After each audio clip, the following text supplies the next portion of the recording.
Shin kana da labarin cewa TikTok tana biyan salari duk bidiyon da ka yi? Ba dole sai kana da mabiya miliyan guda ba ko 100,000 ba. Ko yau za ka buɗe wannan konton naka, to TikTok za ta iya fara biyan ka idan ka bi matakan da ake cewa a bi. Wannan tsarin ba ƙaramar babbar garaɓasa ce ba da dama zuwa ga 'yan uwanmu da suke a ƙasar Libya. Za ka ga sor da dama suna a saman TikTok, suna samun mabiya masu musu lakin da komai, amma ba sa samun ƙaruwa na aljihu a cikin waɗannan bidiyoyin nasu, sai dai su tashi da asara ta mega. Kana so ka samu wannan nasara, kai ma ka ringa cin kuɗin turawa? To ku zo ga hanya, naku ɗan uwanku ɗan ƙasar ku ɗan Nijar ya kawo muku wannan tsari. Akwai sharaɗai waɗanda za ka bi domin ka cimma waɗannan matakan ta yadda za ka cimma nasara ta samun kuɗi a TikTok. Sannan kuma ba dole sai an buɗa maka sabon konto ba, ko tsohon konto wanda kake da shi, wanda yau kaga yana da mabiya 100,000 kaza, kana tsoron ka rabu da shi ka buɗe sabo, ba za ka yi saurin samun mabiyan nan 10,000 kaza ba.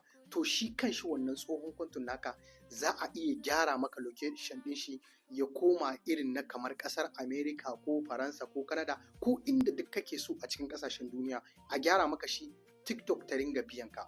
Kuma idan kana so a buɗa maka sabon konto wanda za ka ringa samun alfanu na ƙasar waje kuma ko Faransa ko abin da ya danganci haka, wanda za ka ringa samun kuɗi da dolar ko euro masu kauri, balle musamman ma yadda tsadar canjin ga ya zo. Idan ka samu kana samun 'yan silallanka da dolar suna shigo ma a TikTok, ai ka haye muddin in dai ka bi sharaɗan da za a gindayawa. Matakin farko daga cikin wannan tsarin shine kamar haka: za ka ɗauki lambar Libya kamar haka: Madara mai ɗaya 455 57 12 ƙarshe, ko kuma ka ɗauki lamba ta Nijar kamar haka: 98 19 20 13. Waɗannan lambobi idan ka ɗauka, za ka yi ƙoƙarin ka tuntuɓi mai su a saman WhatsApp, zai baka duk tsarin da ake bi, duk matakan da ake bi, wanda za ka samu kontikinka a koma biyan ka albashi, ta yanda kai ma za a kalli bidiyon ka kuma kai ma ka samu kuɗi. Kaga baka zo ka ɓata meganka a banza ba a saman TikTok. Sai kuma saƙo da sanarwa game da wannan tsarin: duk wanda ya san ba wannan al'amarin ne ya biyo ta kanshi ba, dan Allah kai ya ɗauki wannan lamba ya damu mai ita da kira da wani tura sticker da sauran abubuwa. Ka tabbatar da cewa wannan abun shi ya kai ka, ka danna bokal wane ina son kaza ina son kaza, yaya za a yi, ana biyan wani abu, nawa ake biya, gashi na shirya ina so in yi.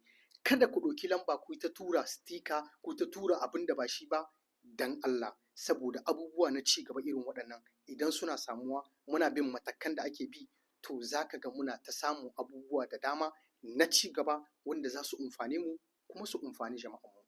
Vive le Niger, vive la CNSP. Mai magana naku Al'amin mai shadda a nan ƙasar Libya. Muna sai da shadda, hula, yaduna da sauran abubuwa da dama na more rayuwa. Assalamu alaikum wa rahmatullah wa barakatuh.